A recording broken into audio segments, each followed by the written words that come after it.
Thank you. Again, thank you for being here. And I would like to, again, at this opportunity, give our thanks to the Carnegie Corporation and to the MacArthur Foundation for their support and encouragement and co-sponsorship of this event. I must say I'm delighted with what has been happening this morning, and I'm even more delighted with our upcoming luncheon speaker. Please continue to eat if you are not finished, but we will get underway. And I would like first to introduce Dr. Martin Gregorian, who is the president of the Carnegie Corporation of New York, founded by Andrew Carnegie in 1911. He has a much longer history than the Stanley Foundation that was started in 1956. Previously, he served as president of Brown University and as president of the New York Public Library. He was founding dean of the Faculty of Arts and Sciences at the University of Pennsylvania and its 23rd provost. He's a recipient of numerous awards and honorary degrees, has been decorated by a number of governments, has published widely. Among his numerous honors are the National Humanities Medal, the Presidential Merit of Freedom, and the Ellis Island Medal of Honor. It's a delight for me to introduce a co-worker in this field, Dr. Martin Gregorian. He will introduce our speaker.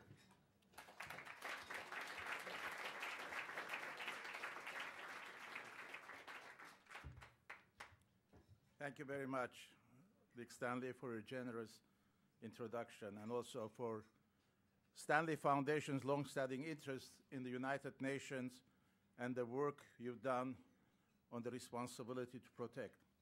Also want to thank MacArthur Foundation for joining us in sponsoring this event and its many other efforts in support of the cause of peace. Jonathan Fenton, former president of MacArthur Foundation, is here. And Bob Colucci could not be here, but his son, Barry Loinkram, who's architect of everything that happens in MacArthur Foundation. I also am very pleased that Garrett Evans and Mohamed Sahnoun are here, co-chairs of International Commission on Intervention and State Sovereignty, are here today with us. As president of Carnegie Corporation of New York, which is currently marking its centennial, I'm honored to be here today to help recognize 10th anniversary of the Responsibility to Protect doctrine. Over the course of the corporation's 100 years of grant-making, our mission has always included a focus on the great ideals that informed the development of RP2.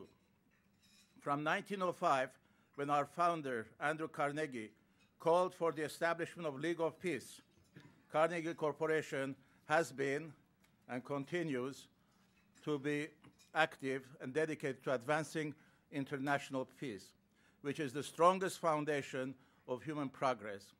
We have carried out this mission through grants, scholarships, national and international commissions, convenings, and research, and under the leadership of my distinguished predecessor, David Hamburg, through the Carnegie Commission on Preventing Deadly Conflict. In recent years, the corporation has continued to support both the work of the United Nations and related peace-building activities, including the efforts of the International Commission on Intervention and State Sovereignty, the United Nations Intellectual History Project, and development of United Nations Peacebuilding Commission. We have invested in the work of the UN because it's the work of humanity. It is the work of ensuring the future. And I may add also that while all of you do this work must feel that it's privilege, so do those of us who are partners in the great endeavor of striving to bring peace to our world. Now I am going to do something which is superfluous, because whenever they say the person who I'm going to introduce needs no introduction. But nevertheless, we have to introduce because that's what etiquette and rules require. It's my great honor and pleasure to introduce our keynote speaker, the 8th Secretary General of the United Nations, Ban Ki-moon.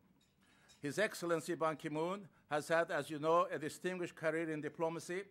Before assuming his duties as Secretary General in January 1st, 2007, Mr. Ban served for 37 years in the Ministry of Foreign Affairs of the Republic of Korea, most recently as its minister in 2011. In 2011, Mr. Ban was unanimously re-elected by the General Assembly, a rare tribute that he richly deserves. Building on the work of his eminent predecessor, Kofi Annan, who was staunch supporter of the concept of R2P, Mr. Ban's January 2009 report to the General Assembly on implementing the responsibility to protect spelled out the operational requirements for this novel doctrine. It called for a timely and decisive, and I'm quoting, collective action when an individual state has, and I quote, manifestly failed to protect its population, and quote, from genocide, war crimes, ethnic cleansing, and crimes against humanity. Most recently, this policy was invoked in Cote d'Ivoire and even more dramatically in Libya.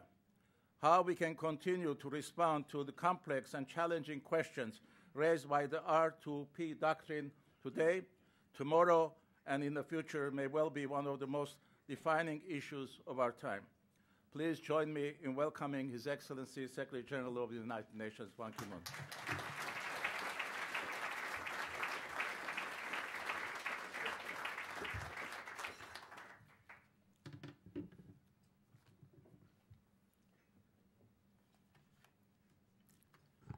Thank you, Dr. Gregorian of the Carnegie Foundation, for your very kind introduction.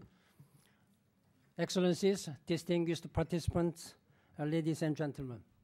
It's a great honor and pleasure for me to participate in this very important gathering and address very esteemed group of experts and supporters of responsibility to protect.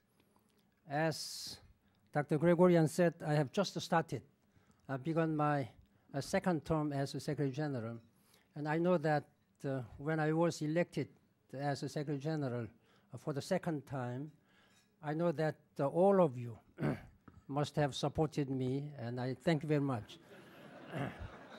This R2P, in fact, has given me some opportunity of raising my voice and profile, and I really thank you for such opportunity. I wish you all the best in this new year, even though I have met just briefly some of the participants, but I know many of you in person.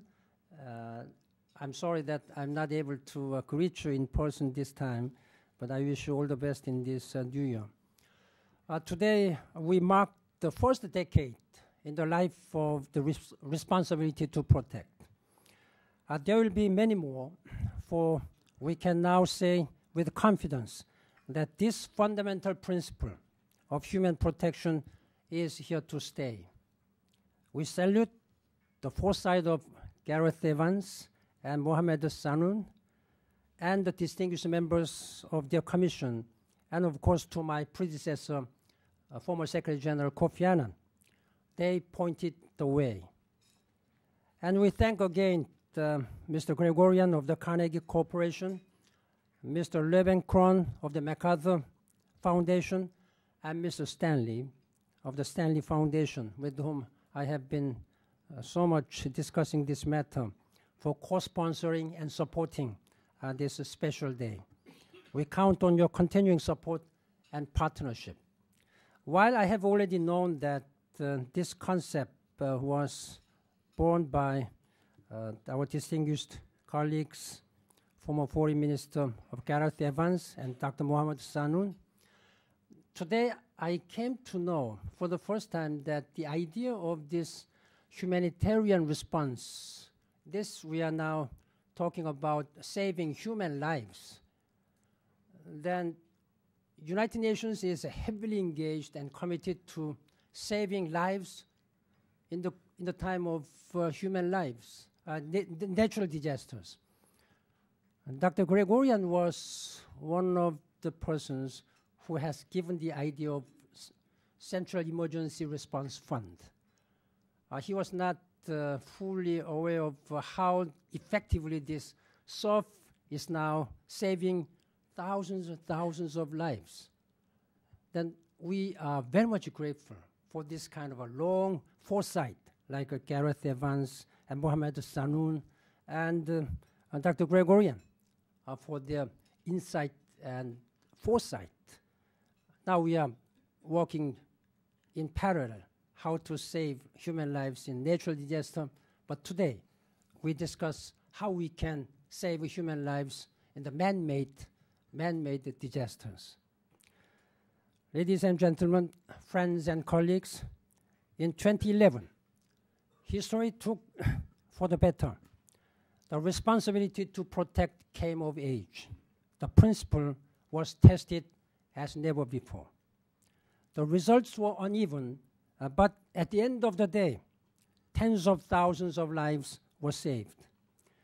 We gave hope to people long oppressed in Libya, Cote d'Ivoire, South Sudan, Yemen, and Syria by our words and actions. We demonstrated that human protection is a defining purpose of the United Nations in the 21st century. We also learned important lessons. For one, we have learned that this organization cannot stand on the sidelines when challenged to take preventive action.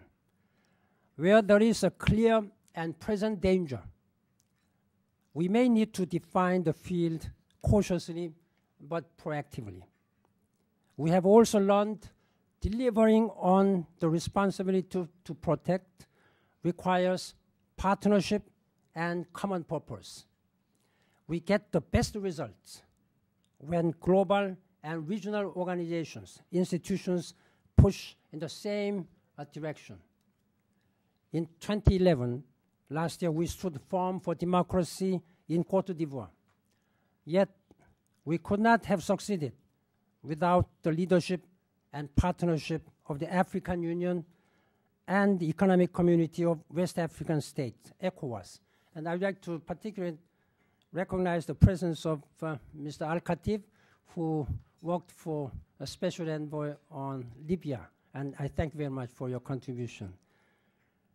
That, in turn, set the stage for Libya, where Al-Khatib has been traveling and negotiating with then Libyan authorities.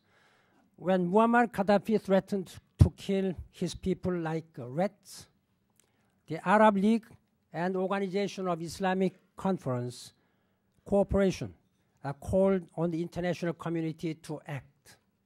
Thus, the Security Council could find the unity to do so. We learned the lessons about our own limitations as well. Consider the recent violence in South Sudan. We saw it coming weeks before, yet we were not able to stop it, unfortunately.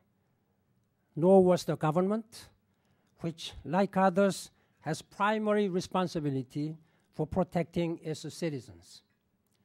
The reason was painfully simple.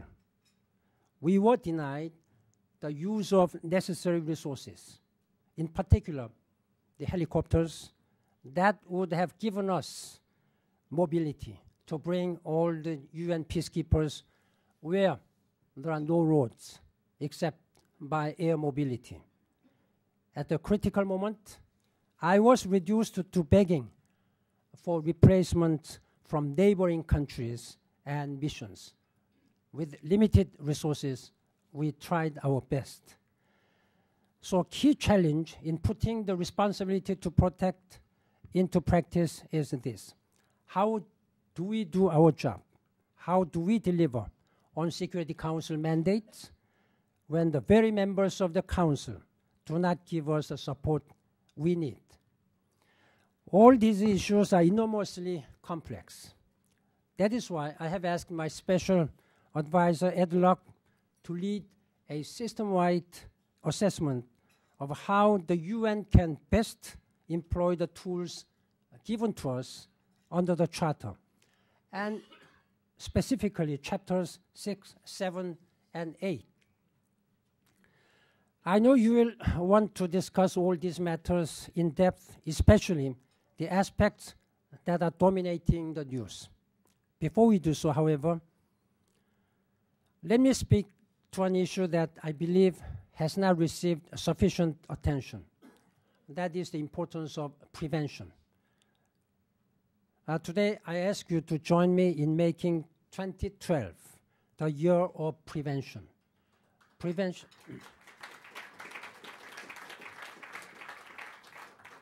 This is going to be one of my 5 generational opportunities of the United Nations for coming 5 years.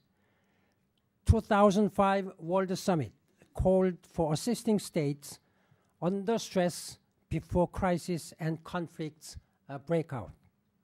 Prevention does not mean looking the other way in times of crisis, vainly hoping that things will get better. We have done that too often, nor can it be just a brief pause while Chapter 7 enforcement measures are being prepared. Prevention means proactive, decisive, and early action to stop violence before it begins. My recent report on preventive diplomacy sets forth the ways and means by which we are strengthening our capacities for mediation, fact-finding, and peaceful settlement. We need to sharpen our tools for preventing atrocities as well. Over the last year or two, we have seen encouraging successes. In Kenya, Kyrgyzstan, and Guinea, the United Nations helped prevent or at least limit what we might call atrocity crimes. There, as always, as elsewhere, we learned an important fact, that the key to preventing genocide, war crimes, ethnic cleansing, and other crimes against humanity lies within each society. These crimes occur far less often in places where civil society is robust, where tolerance is practiced, and where diversity is celebrated. Political figures cannot incite mass violence for their own ends, where the rights of minorities and the rule of law are respected.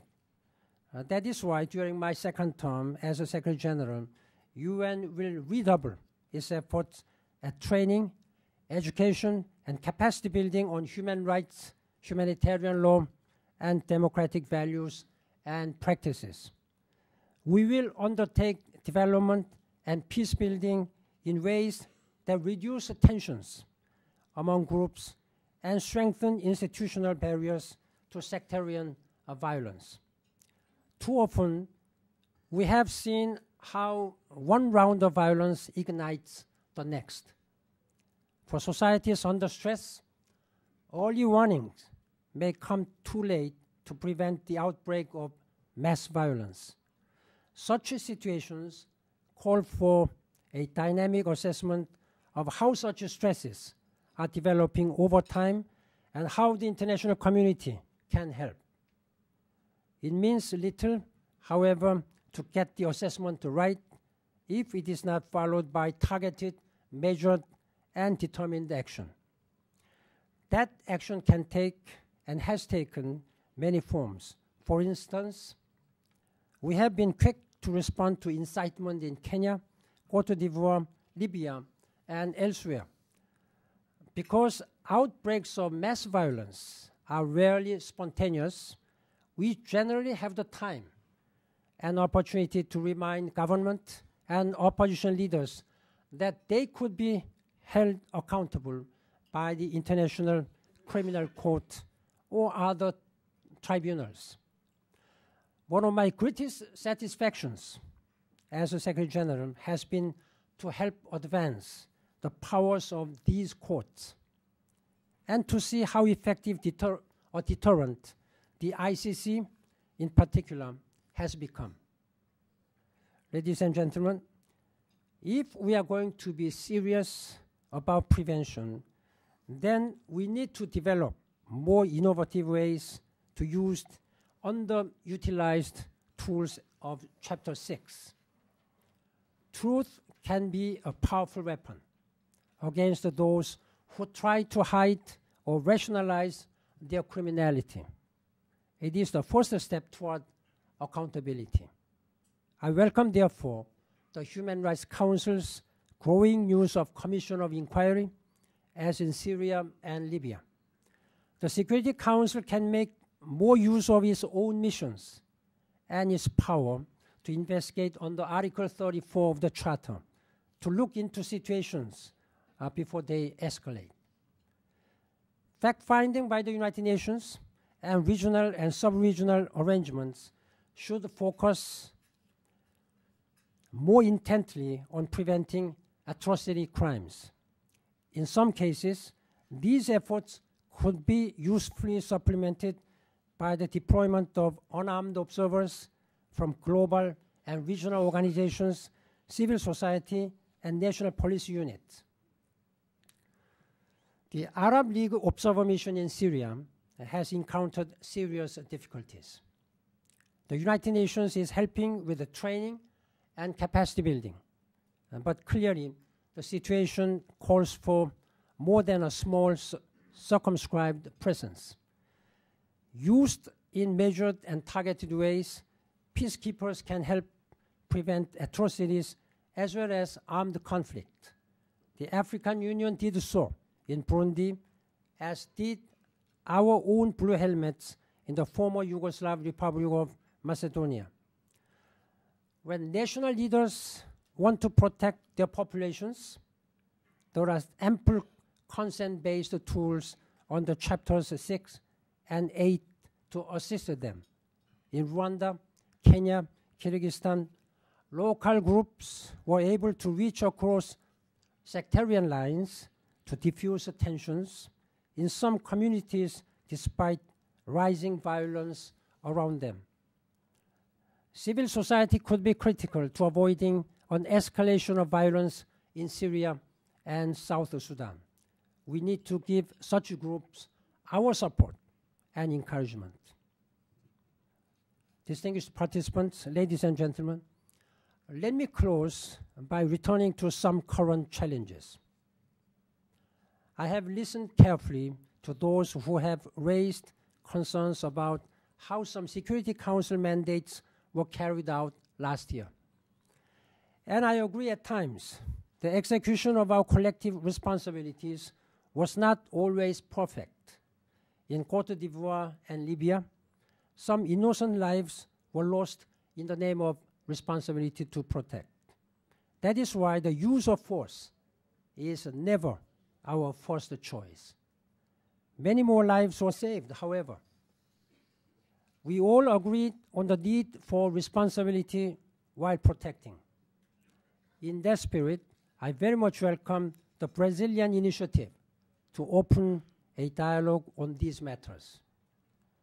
Yet, let us also remember, historically, our chief failing as an international community has been the reluctance to act in the face of serious threats.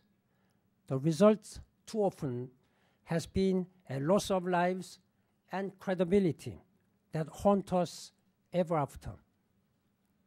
Let us not let the pendulum swing back to the past. Let us not make the best the enemy of the good. A final point, we have been discussing today how to prepare ourselves for the next test of our common humanity. We need not look far. The test is here, in Syria. Since the uprising began, I have spoken out forcefully and directly. I did so again just days ago in Lebanon at a conference on reform and democracy in the Arab world. Stop the violence, I told President Assad. The path of repression is a dead end. Listen to your people. Listen to your people's genuine aspiration. I have told him publicly and privately in conversations, change now. Take bold and decisive reforms before it is too late, before more innocent die. Even as I make these calls, however, I'm mindful of the complexities. At a time when unity is required, the Security Council is deeply divided. Efforts by regional friends and organizations such as the Arab League are very welcome, but so far they have not borne fruit. I'm also acutely aware of the need to preserve my own diplomatic space for the crucial moment when the UN's good offices may be needed. Such is the nature of the responsibility to protect. It can be a minefield of nuance, political calculation, and competing national interest. The result too often is hesitation or inaction. This we cannot afford. We must not forget how remarkably far we have come in so short time. The world has embraced the responsibility to protect, not because it is easy, but because it is right. We therefore have a moral responsibility to push ahead. Together, let us work with optimism and determination to make the responsibility of protect a living reality for the peoples of the world. I thank you very much for your support.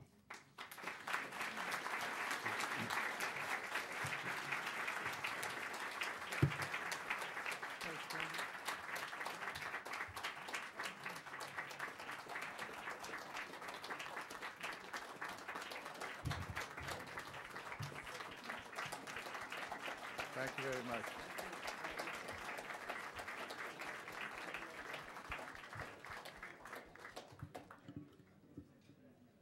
Thank you, Mr. Secretary, for that wonderful speech, forward-looking.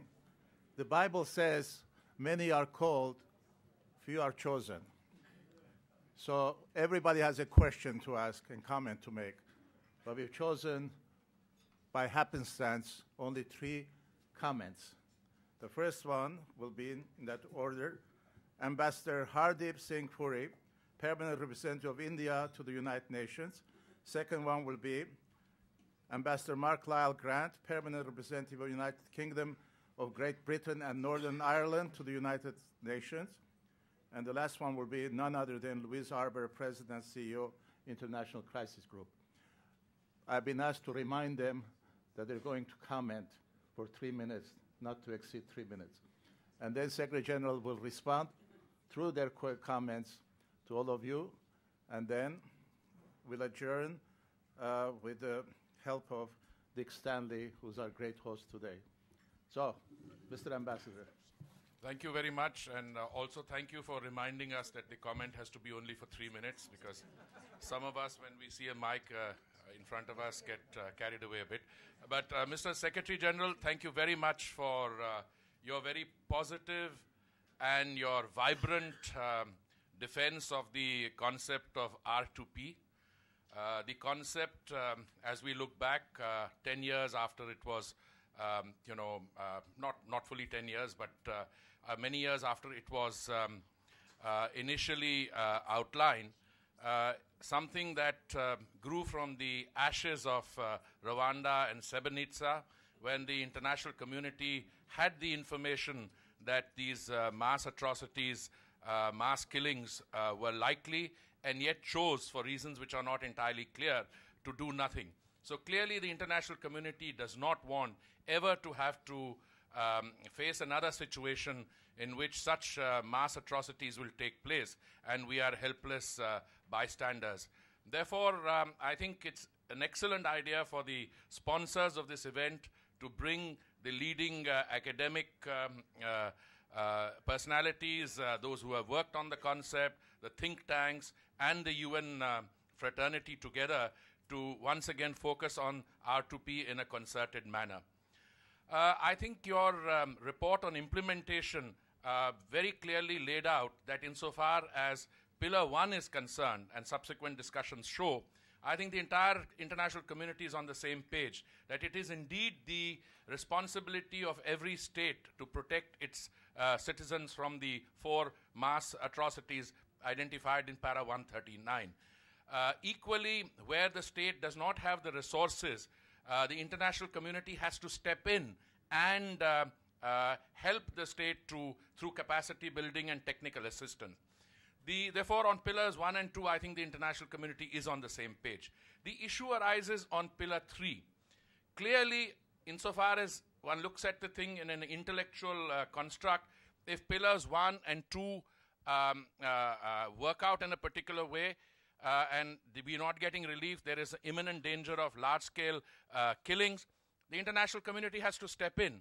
But some questions that we might like to ponder on: does the international community always have to step in through use of coercive and punitive means? Point 1. Point 2, when the international community steps in and the Security Council mandates that intervention, as they did on 1 or 2 occasions last year, can Security Council resolutions not be complied with in their entirety in terms of the meanings of what is contained in the resolutions? Can we not find ways and means of reducing the difference of interpretation? And I personally don't think that there is a difference of interpretation there. An arms embargo is an arms embargo. It doesn't mean it's a selective arms embargo. But all in all, these are issues we have to address. And I must compliment you, Mr. Secretary General, you and all your colleagues who are working on this concept, to retain the spotlight on this concept, and that in the year 2012, we will be able to learn the lessons of 2011 and apply this in a way so that the world is a safer place. And 2012, we'll be able to prevent some of these atrocities and killings from taking place. Thank you very much.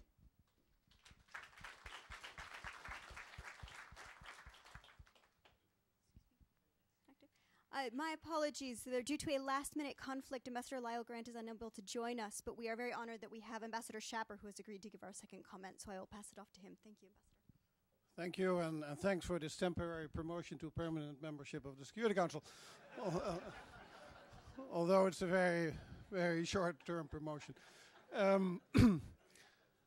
No, first of all, I would like to thank the Secretary General for his introduction and to thank him in particular for his very strong leadership on this issue of responsibility to protect, which he showed again today. He not only I'm talking here on not as the chair of the group of friends of responsibility to protect, but simply as the permanent representative of the Netherlands. But of course, we follow closely what the Secretary General is doing in this respect, and he really makes a difference on this issue, and we'd like to thank him on that. I'd like to mention 2 specific subjects today as part of the debate about implementation. And let me begin by saying that I would agree with those who say there is now a very broad international support, perhaps not yet consensus, but very broad support for the principle of responsibility to protect. And the debate is now shifting to the implementation, how to do it, with all the risks connected with that. As Ed Luck mentions it and calls it, it's the risks of relevance. And we see that right away with the debate about the military campaign in Libya. I'd like to make 2 points on that, on particularly this debate about Libya and the military campaign there. One is that, of course, we should not now let the impression arise that R2P is mainly a military way of answering problems. There are the first and second pillar, and even in the third pillar, you have non-military means like sanctions and so on. And I very much like what you said, Secretary General, about the importance of prevention. And then only one thing to add. There is the short-term prevention, so to speak, mediation and all the elements you mentioned. There's also the longer-term prevention through building job creation, by promoting good governance, by promoting respect for human rights. And there, of course, you then enter the wider field of development cooperation and cooperation between member states. And perhaps it is not always easy to identify a specific R2P trait there, but it is very much connected with that. But on the military side, I think there is a risk now that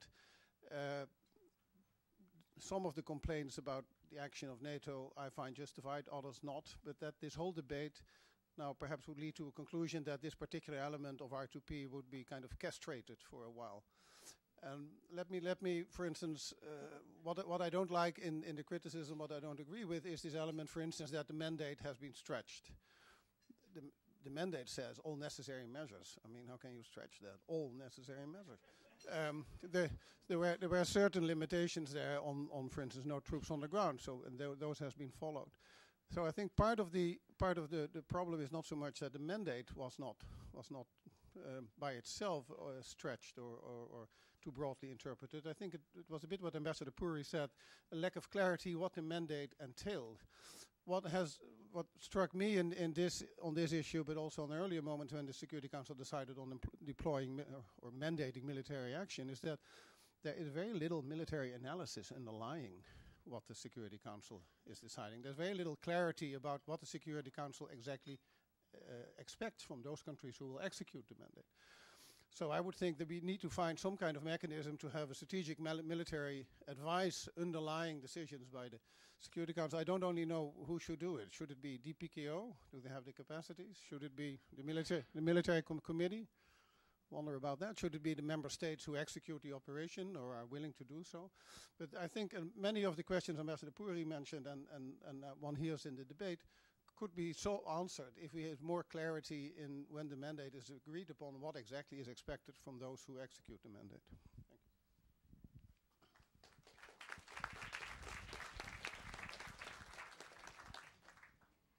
Secretary General, thank you very much for your remarks, and allow me to be presumptuous enough to say that I think I speak for the entire room in expressing our delight that you believe that your endorsement and support and commitment to responsibility to protect has been instrumental in securing the unanimous election, your re-election for a second term. This is hugely encouraging that's the way you see at the end of your first term, and we wish you, of course, all the best in your second term. This is, of course, a gathering of great supporters of the doctrine, so I'm afraid I would like to bring a slightly more sober note and put to you an issue that I think speaks to the distance that we still have to go to implement this doctrine, and this is the case of Sri Lanka. I think it's fair to say, certainly on the basis of the report of the panel of experts that you courageously appointed, that after the General Assembly endorsement of the concept of responsibility to protect in 2005, it is nothing short of shocking to find out that some 30 to 40,000 people were slaughtered on the beaches of Sri Lanka in the early part of 2009, amidst, frankly, a deafening silence on the part both of the Human Rights Council and the Security Council. But perhaps even more surprisingly is that the entire scope of the doctrine was not activated. We've spoken about prevention, action, or intervention, but the International Commission, which is broadly represented here today, also spoke at the need for reconstruction and punishment, and all this accountability, all this mirrors, of course, the legal principles in the Genocide Convention, obligation to prevent, to react and intervene, and to punish in the face of these kinds of mass atrocities. I find, frankly, very discouraging not only the fact that there was no effort at prevention and intervention, but very little enthusiasm, even amongst those who otherwise support the doctrine, to support you in your effort to insist on accountability in the case of Sri Lanka afterwards. And I'd be very interested in your own assessment of how, in the face of something that by any measure was probably the biggest failure of protection of civilians in the years since the doctrine was launched, your reflection on how come you were so alone in certainly trying to advance the question of accountability. Thank you.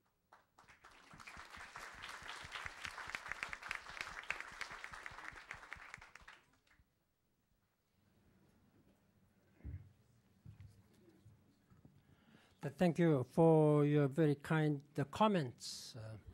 I think all those comments are all pertinent, valid. Having listened to two ambassadors and lastly Luis Arbor's comments, there are not much questions, but these questions which they might have raised are something which we have, in fact, in implementing this very important principle of responsibility to protect. Let me just say a personal reflection why I have been putting so much time and energy in R2P. When I was working as Foreign Minister of Korea, I thought at that time there were three initiatives which I thought was very important. One was R2P, the second was SURF, Central Emergency Response Fund, and Peace Building Fund. Those three initiatives, which were raised and discussed before I became Secretary General, I thought that those were very effective ones to make United Nations ability to address all these natural, man-made or natural-made conflicts, overcoming all these very cumbersome UN bureaucracies. So we are criticized that United Nations bureaucracy takes a long time and cumbersome, very complex. But these three, R2P are a little bit different now. It has more political sensitivities. But SURF and PBC, I think they are the most effective one. Therefore, when I was running for this job in 2006, it was one of my campaign pledges that when and if I'm elected as a Secretary General, I'll do my best to translate this R2P principle into action. That's what I did. That's what I appointed Ed Luck as my special advisor, despite the very strong concerns by a considerable number of member states. But I'm very happy and encouraged that after 5 years, we have seen some invocation of all these principles, at least on 2 occasions, by 2 important institutions, Security Council and Human Rights Council. And we have seen some progress. But I agree with your comment that we have to do much more. There is a lack of clarity. Then when it comes to mandate in implementing the Security Council's mandate, it is all the more important and necessary if there is a very clear-cut parameters of our actions. But as you may know, it's always a matter of our reality that the Security Council takes their actions on the basis of case-by-case basis. It's not, there is not any unilateral, uniformed benchmark or template that Security Council just takes. When something happens, exactly the same thing. It's not the way Security Council acts.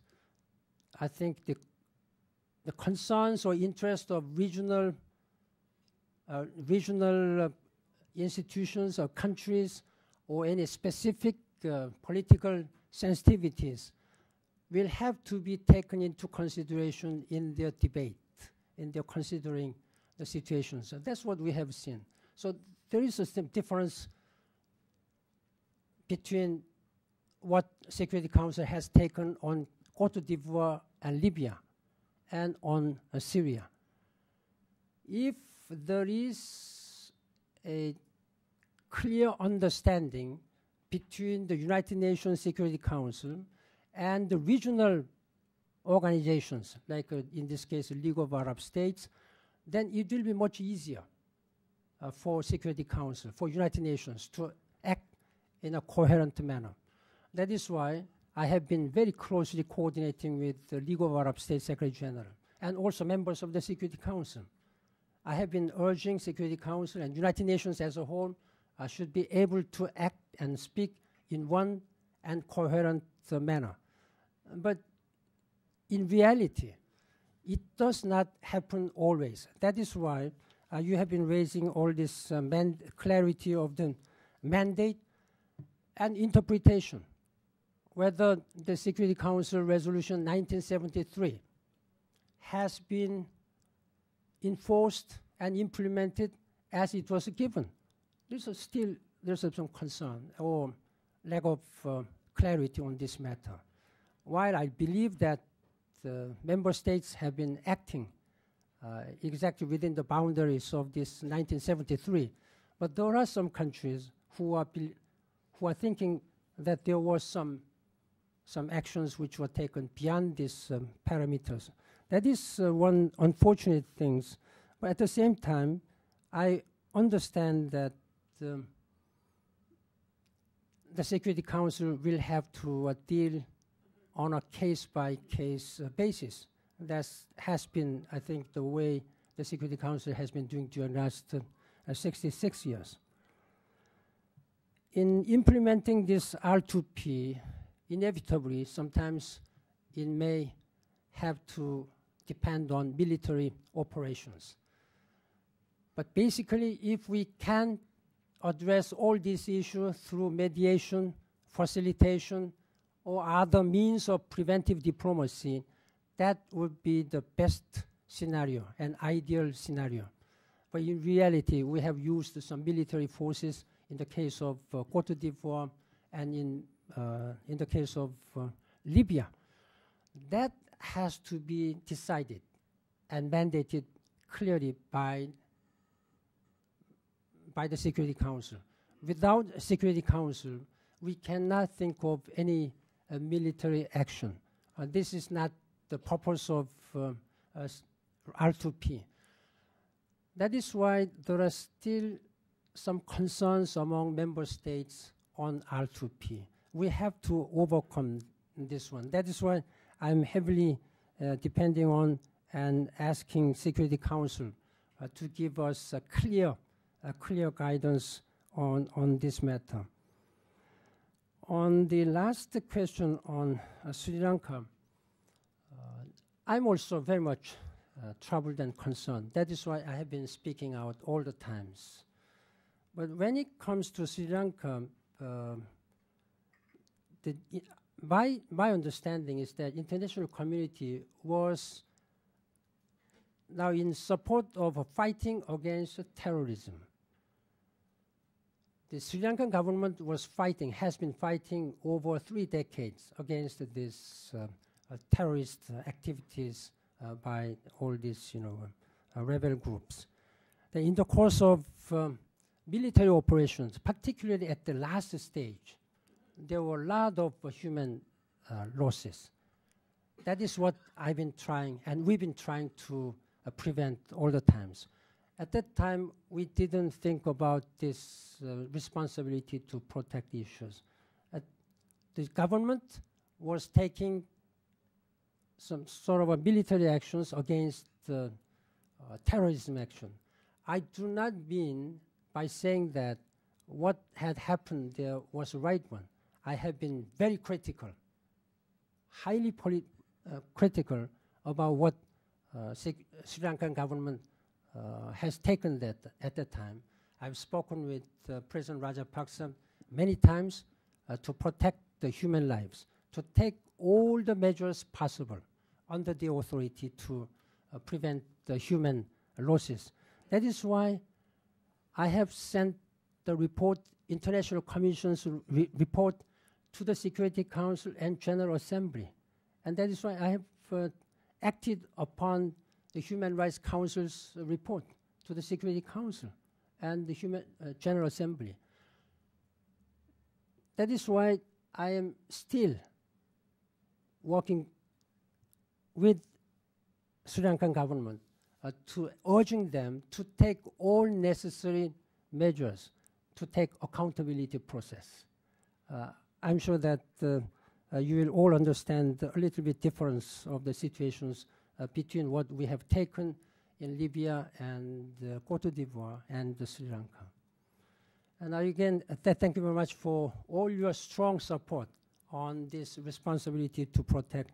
I think this is our common responsibility to make coming, not necessarily 5 years, coming even in the near future, to make a full operationalization of this responsibility to protect. And we are going to have informal, again, General Assembly discussions on R2P. I'm encouraged that we are in the process of widening the scope of understanding and support among the member states of the General Assembly. I thank you very much for this opportunity. Thank you.